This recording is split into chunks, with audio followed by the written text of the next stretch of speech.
Kanina pa po tayo, diretsahan ang naging kwentuhan natin with Katrina. We appreciate talaga, Katrina, kasi it's also, well, of course, we want, you know, people to watch the show and hear kung ano yung mga hindi pa nila naririnig sa ibang show.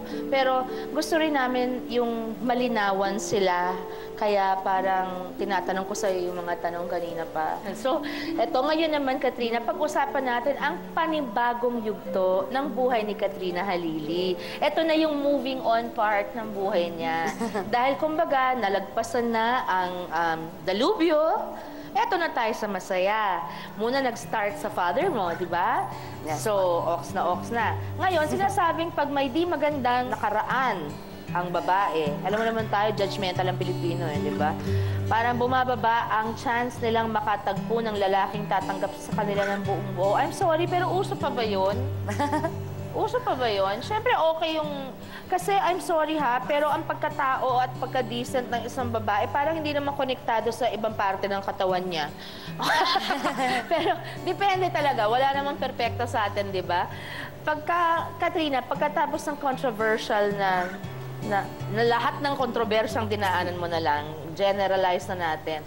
Did you ever doubt kung may seseryoso pa sa yung lalaki o feeling mo lahat na ng lalaki manloloko? Ganon. Actually, hindi ko po naisip. Never naman ako nag-isip ng ganon eh. Kasi, sarili ko, bago lumabas yung issue, si Chris Lawrence, kasama ko na po. Boyfriend ko na po siya. Oo nga, di ba nga? Okay. So, boyfriend ko na po siya noon.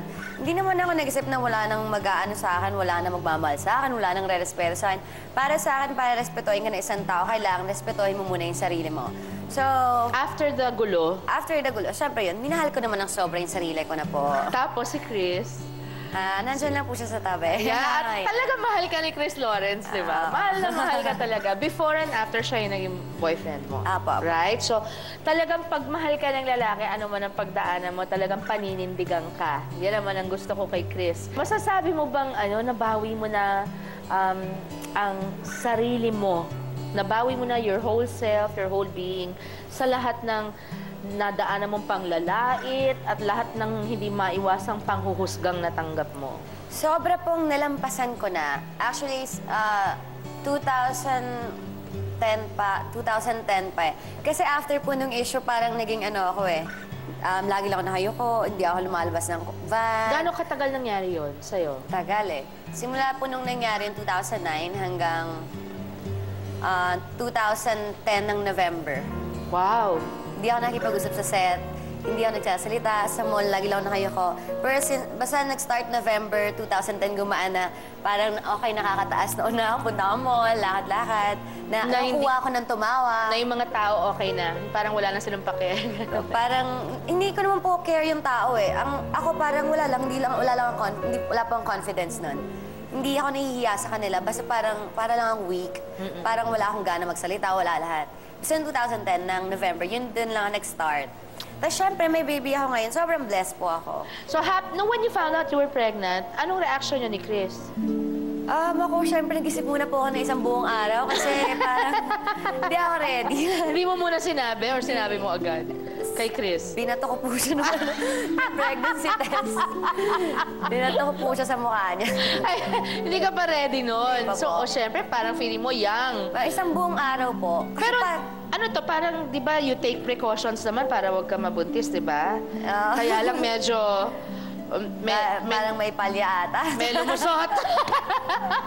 Hindi, kahit naman if you take even if it's the birth control medicine, the pills, meron pa rin 1% yata or something na chance. Meron na po akong alam, kaso parang hindi na po siya masyadong maganda i-discuss dito. Oo, ganun ba yun? Sige. Okay. Kwento mo sa akin mamaya. Okay. Ano ngayon ang mga plano mo for the future bilang ina? Ano ba? Ako gusto ko mag-focus ngayon sa personal life ko po. Yun, magbe-business kami sa Palawan. Napakaganda sa Palawan. Talagang it's more fun in the Philippines. Palawan is one of our treasures, di ba? Yung buong Palawan. Ayan, sa pagbabalik ng ating show, mga kapatid, samahan po natin sina Katrina at Tessa sa pagbasag sa mga maling pagtingin sa kanila ng iba pang mga tao. Huwag po kayong aalis.